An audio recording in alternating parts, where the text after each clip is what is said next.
Halo semuanya, balik lagi bersama saya di Analisa Teknikal Saham Harian. Oke, jadi untuk hari ini ISG kita pada sesi 1 sempat rebound ya, technical rebound, tetapi ternyata loyo kembali ya. Jadi seperti yang saya sempat analisa ya, kayaknya ISG kita masih cukup rawan sehingga saat ada kenaikan baru dikit pun ya, kalau kita lihat di sesi 1 pun 0,3 atau 0,4%, terus langsung terkoreksi kembali bahkan sampai ke zona merah. Terus pada sesi 2 tuh masih agak galau ya, dia naik hijau terus ke merah lagi. Tetapi overall penutupan kita naik ya di zona hijau, tapi hanya kecil plus 0,02% ya. Gitu. Jadi cukup galau ya, dan masih cukup rawan ya, seperti saya bilang. Jadi masih cukup rawan ISG kita mengalami koreksi. Pada sesi itu tuh kalau nggak salah BCA yang naik ya, yang sehingga dia mendongkrak pergerakan ISG kita, tetapi setelah naik pun dia loyo kembali ya, sehingga ISG kita mengalami pelemahan kembali. Overall masih hijau tetapi hanya kenaikan sangat dikit ya. Oke, terus kita sekarang coba analisa pergerakan IHSG hari ini dan untuk besoknya ya, hari terakhir untuk bursa perdagangan bursa di minggu ini ya. Nah, jadi kita lihat bahwa secara per day-nya ini emang histogram MACD-nya pun juga mengalami pelemahan. Ini sudah ada tanda-tanda dead cross juga ya. Overall emang tren dari jangka menengahnya nih IHSG-nya masih cukup kurang baik ya, masih ada tanda-tanda pelemahan. Tapi kita zoom in aja langsung ke per 4 jamnya ya. Kita mau lihat apakah ada tanda-tanda reversal yang akan timbul pada pergerakan IHSG. Soalnya kita ketahui sudah 4 hari dalam seminggu ini IHSG kita terus mengalami tekanan ya. Seharusnya mungkin untuk besoknya atau beberapa hari ke depan kita harusnya mengantisipasi ada technical rebound dari pergerakan IHSG kita ya. Nah, terus ini kita lihat ya dari per 4 jamnya ini sebenarnya dari histogram MACD-nya ini juga sebenarnya terus mengalami pelemahan, walaupun dia lama-lama mulai pelemahannya mulai melemah ya. Jadi dia lama-lama ini udah mulai mau menghijau kalau menurut saya. Tetapi kita lihat bahwa sebenarnya trennya ini masih melemah, stokastika pun terus masih mengalami penurunannya. Jadi emang tekanannya sangat besar pada pergerakan IHSG kita ya. Nah, terus kita lihatlah pada per jamnya aja, kita langsung zoom in. Nah, jadi sebenarnya kalau untuk per jamnya, jadi ini buat skala trading ya. Ini kita lihat bahwa sebenarnya dari pergerakan MACD-nya ini sudah ada tanda-tanda kenaikannya saat harga IHSG kita terus mengalami tekanan ya. Kita lihat IHSG kita terus mengalami tekanan, trennya terus mengalami pelemahan. Kita lihat bahwa secara MACD-nya terus mengalami kenaikan. Ini kita lihat minus 8, terus di sini minus 6, terus di sini minus 4, terus di sini minus 4,0, terus pelan-pelan dia mulai naik ya.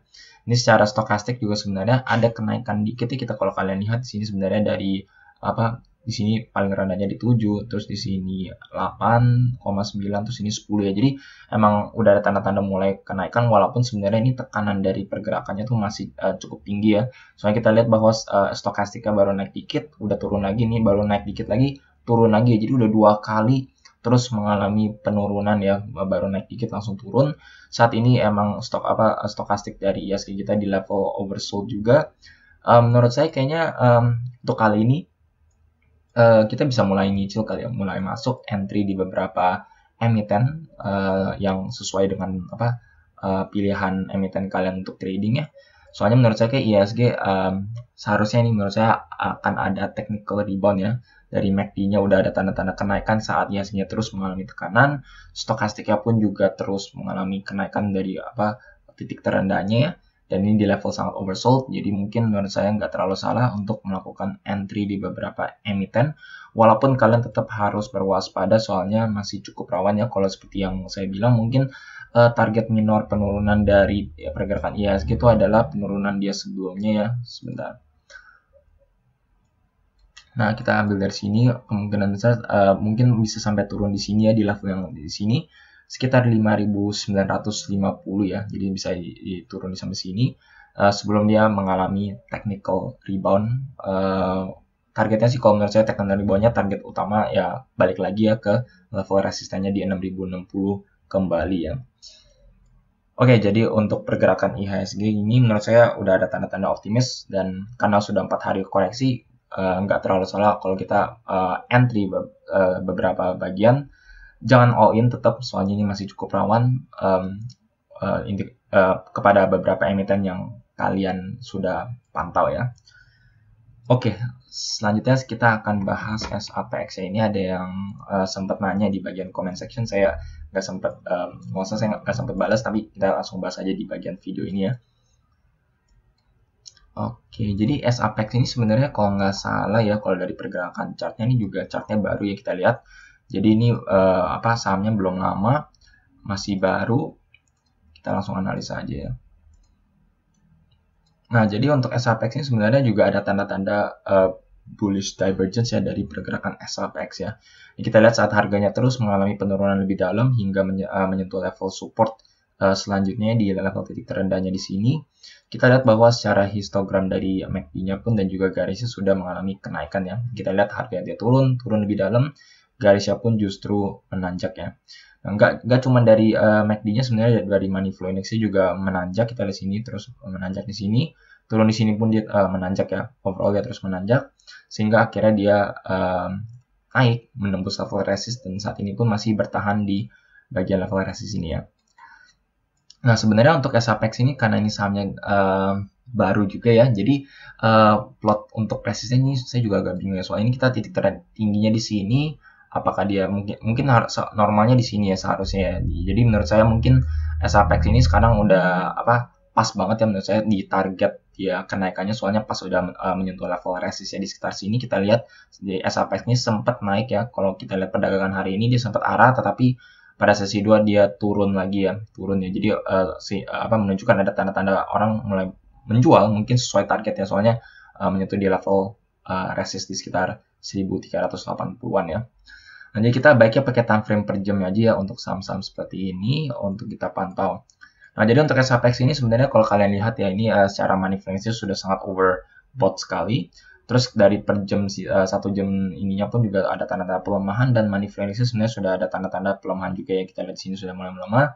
Jadi baiknya untuk kalian yang sudah untung dari SAPX, jual sebagian dari yang kalian punya. Kalau misalkan kalian masih mengantisipasi SAPX masih bisa mengalami kenaikan ya. Soalnya seperti untuk saham-saham seperti ini kita nggak analisa teknikal seperti saya sering bilang ya, cukup sulit. Jadi walaupun dia overbought pun bisa aja dia masih mengalami kenaikan, tetapi ya saran saya kalau udah mencapai target sesuai technical indikatornya, dan itu ya sesuai trading plan kalian ya. Misalkan kalau yang menurut kalian sudah sesuai ya kalian take profit dulu aja sebagian ya. Soalnya untuk saham-saham sebegini baiknya kita main aman untuk melakukan take profit sebagian. Oke, terus kita lihat dari pergerakan brokernya atau saham ini ya. Nah, jadi untuk per day-nya nih yang seperti saya bilang ya, ini ada DR ini yang sudah melakukan net sell ya. Nah, ini DR ini mungkin saya sering sebut juga, ini menurut saya ini adalah salah satu broker bandar ya, DR ini ya. Jadi kalau kalian lihat ada beberapa broker atau broker bandar sudah melakukan net sell dan melakukan penjualan, mungkin baiknya kalian juga ikut melakukan penjualan ya. Walaupun sebenarnya di bagian belinya sebenarnya ada BQ nih. BQ setahu saya juga broker bandar, dia masih melakukan net buy ya. Jadi karena itu seperti saya bilang bisa aja dia masih ada potensi untuk naik, tetapi ya kalian take profit aja sebagian dari yang kalian punya ya. Nah, terus kita lihat dari per minggunya nih. Nah, ini per minggunya kita lihat DR yang melakukan net sell ya, dia yang penjual yang paling banyak juga. Terus sebenarnya BQ ya, tadi saya bilang ya, walaupun BQ pada hari ini dia melakukan pembelian, sebenarnya dia tuh dari minggu lalu sudah melakukan overall ya, melakukan penjualan ya. Ini kita lihat ya, net sell-nya sangat luar biasa. Jadi mungkin dia udah untung dari sebelum-sebelumnya, jadi dia udah jual, mungkin dia entry lagi ya, karena itu menurut saya mungkin dia masih antisipasi untuk mengalami kenaikan ya, saya nggak tahu.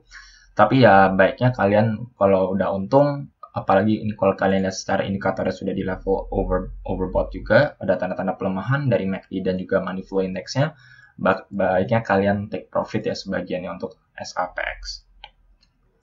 Oke, untuk selanjutnya kita akan bahas yang hari ini naik sangat tinggi ya. Jadi ini dua-duanya sama, MPPA dan juga LPPF ya. Ini Matahari Department Store Group.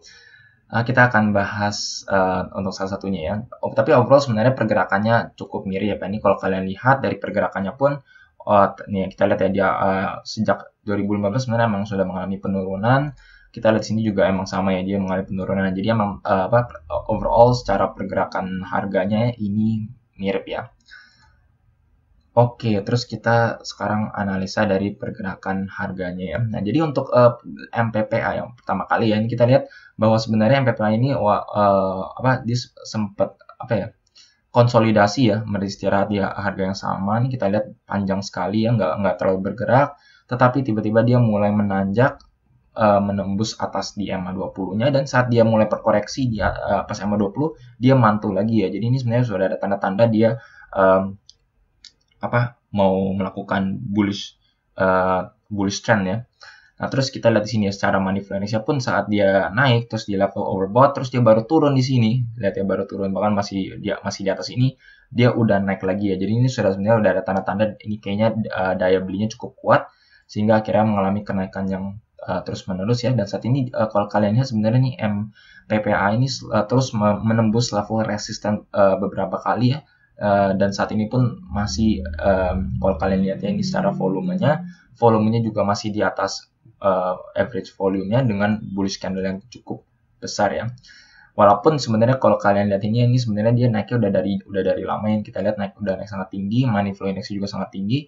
Terus pas saat dia mengalami kenaikan sehari ini, kita lihat bahwa secara histogram MACD-nya ini sebenarnya ada pelemahannya dari 37 terus ke 28, terus dari money flow index-nya ini 99, terus di sini 97 ya. Jadi emang udah ada tanda-tanda sedikit pelemahan dari pergerakan MPPA ya. Menurut saya cukup wajar soalnya sudah naik sangat pesat. Kalau kalian ini udah jauh banget di atas EMA20-nya, sehingga menurut saya kalau kalian yang udah punya ini mungkin udah sesuai target juga ya, sudah tembus berapa resisten untuk melakukan take profit sebagian ya. Ini kita juga lihat ya, secara dari 4 jamnya ini kita lihat bahwa money flow Indonesia sudah mulai pelemahan, histogramnya pun juga sama sudah mengalami pelemahan ya. Nah, terus ini kita lihat juga dari per jamnya. Nah, ini kalau per jamnya emang dia baru naik ya, dan ini pun kalau kita lihat sebenarnya dari per jamnya ini sangat tinggi ya, money flow Indonesia sudah di level overbought. Jadi ya saran saya kalian take profit dulu sebagian untuk MPPA ya. Nah, jadi sebenarnya waktu saya coba plot support sama resistennya ini sebenarnya cukup sulit ya, soalnya kalau ini kita lihat aja dengan time frame per day-nya pun ya, ini kita saat saya zoom out ini chartnya dia soalnya cenderung di level yang sangat bawah ya. Jadi level resistennya di sekitar sini, terus kalau saya mau menentukan level resisten di bagian atas, kita harus di zoom out sangat jauh ya, bahkan sampai ke 2017 ya. Nah, jadi saat ini sebenarnya MPPA ini saat di level tertinggi ini menurut saya di level tingginya di sini ya, yaitu di level resistensi sini. Walaupun sebenarnya kalau kita lihat dari chart ini ya, dia candle-nya nih sempat lebih tinggi lagi ya, lebih tinggi lagi. Ini menurut saya pas di sekitar sini ya. Jadi kalau menurut saya sebenarnya ini MPPA ini baru nembus resisten di yang dia tahun di 2017-an ya. Dan untuk target selanjutnya ya, ini sangat sulit ya, soalnya dia terjunnya sangat cepat nih. Mau plot resistennya pun saya juga agak bingung ini. Kalau mungkin kita perlu zoom in mungkin di sekitar sini ya, di sekitar sini atau di sekitar sini. Jadi ya cukup sulit ya untuk ngeplot level resisten juga supportnya. Jadi karena itu mungkin kita bisa mengandalkan osilator dan melakukan take profit berkala ya. Jadi misalkan kalau udah sangat overbought, udah sesuai target ya kalian jual dulu sebagian. Oke, jadi untuk MPPA mungkin itu ya. Selanjutnya kita akan bahas LPPF ya. Jadi LPPF sama MPPA sebenarnya cukup mirip, dan untuk plot chartnya pun juga sangat sulit ya, soalnya ini kalau kalian kalau kita lihat ini dari 2020 sampai dari 2020 nih harganya terus cukup stagnan ya, cukup lama. Dan kalau mau gambar level resist ininya nih, kalau kita zoom out ini bahkan bolong ya, ini bolong. Jadi kalau saat dia terjun nih dari awal Maret ini kita dari history pergerakannya ini bahkan nggak ada sama sekali ya. Ini kalau kita bisa lihat mungkin level resistnya di sini sangat tinggi ya, which is nggak terlalu masuk akal menurut saya. Jadi mungkin seharusnya di sekitar sini ada level resist yang belum terbentuk ya gitu ya. Nah, kita zoom in aja. Jadi menurut saya oke, kita langsung zoom in untuk pergerakan hari ini. Jadi pergerakannya cukup mirip ya. Kita lihat bahwa awalnya dia downtrend, terus saat ini kalau kita lihat ya, ini garis putih ini EMA 200, garis hijaunya ini EMA 50. Maaf nih agak sulit ya. Jadi ini kalau kita lihat sebenarnya di sini nih sudah ada tanda-tanda golden cross-nya ya. Golden cross dari tren jangka menengah dan panjangnya. EMA 200 dan EMA 50 yang sudah ada cross. Jadi sehingga ini menunjukkan ada tanda-tanda LPPF ini sudah mengalami uptrend ya. Nah, kita lihat secara perdagangan harganya pun, harganya terus tertahan di atas EMA 20-nya. Ini sempat turun sebentar tetapi naik kembali ya. Jadi kita lihat seperti ini sebenarnya sudah menunjukkan daya kuat yang cukup untuk pergerakan LPPF ya. Nah, terus kita lihat secara money flow index-nya mungkin yang saya sempat jelaskan ya di money flow index-nya ini kalau kita lihat ya, ini garisnya di sekitar 50 ya di tengah. Dia baru turun sedikit, naik lagi, turun sedikit, naik lagi ya. Jadi baru turun sebentar, orang udah nafsu beli lagi. Turun segini pun dia langsung beli lagi, turun di sini beli lagi. Pas turun di sini sempat dia turun cukup dalam, langsung dibeli lagi ya. Jadi overall trennya ini masih sangat bullish ya. Dan saat ini yang naiknya sangat luar biasa ya. Ini kalau kita lihat dengan volumenya cukup besar ya. Bullish candle yang sangat besar dengan volume yang sangat besar ya. Jadi yang sangat bullish banget untuk pergerakan LPPF ya, sama seperti MPPA ya. Nah, terus ini ya, dari per 4 jamnya kita juga lihat dari 4 jamnya pun bahkan ini money flow index-nya sudah cukup tinggi ya, sudah di level overbought juga ya. Jadi itu yang yang kalian perlu waspada ya, ini maksudnya sudah di level overbought. Jadi kalau menurut saya nggak terlalu salah untuk kalian melakukan take profit sebagian ya. Ini kita lihat sebenarnya dari MACD dan juga money flow index-nya terus mengalami kenaikan yang sangat kuat ya, sangat kuat ya. Jadi mungkin besok bisa aja ya, maksudnya mereka berdua mungkin besok masih bisa lanjut naik, tetapi mungkin kenaikannya akan cukup terbatas ya, soalnya emang sudah sangat tinggi. Jadi saya juga nggak tahu apakah dia masih bisa arah lagi ya, soalnya ini sudah sangat tinggi sekali. Kalau kalian lihat secara nilainya pun ini sudah 98 ya, jadi udah nggak tahu lagi dia mau kemana lagi. Jadi mungkin besok bisa naik dikit, terus akan mengalami koreksi terlebih dahulu. Mungkin ya, kalau kita dengan time frame per day-nya mungkin koreksinya mungkin bisa sampai ke EMA 5 atau bahkan ke EMA 20-nya terlebih dahulu ya. Karena itu menurut saya jangan masuk ya, apalagi ini naiknya udah sangat tinggi. Maksud saya jangan entry saat harganya udah sangat tinggi seperti ini ya, soalnya risk-nya untuk dia koreksi ini sangat panjang ya. Kalian lihat kalian lihat sendiri ya. Jadi memang secara risk cukup tinggi ya. Nah, kalian yang sudah profit, saran saya kalian take profit dulu sebagian, soalnya emang secara indikator sudah cukup overbought. Oke, jadi untuk video kali ini sekian. Jika kalian merasa video seperti ini bermanfaat untuk kalian, jangan lupa untuk subscribe dan juga pencet tombol bell di sebelahnya, supaya kalian selalu terupdate dan ternotifikasi dengan video-video yang saya akan upload setiap harinya. Sekian dari saya, terima kasih.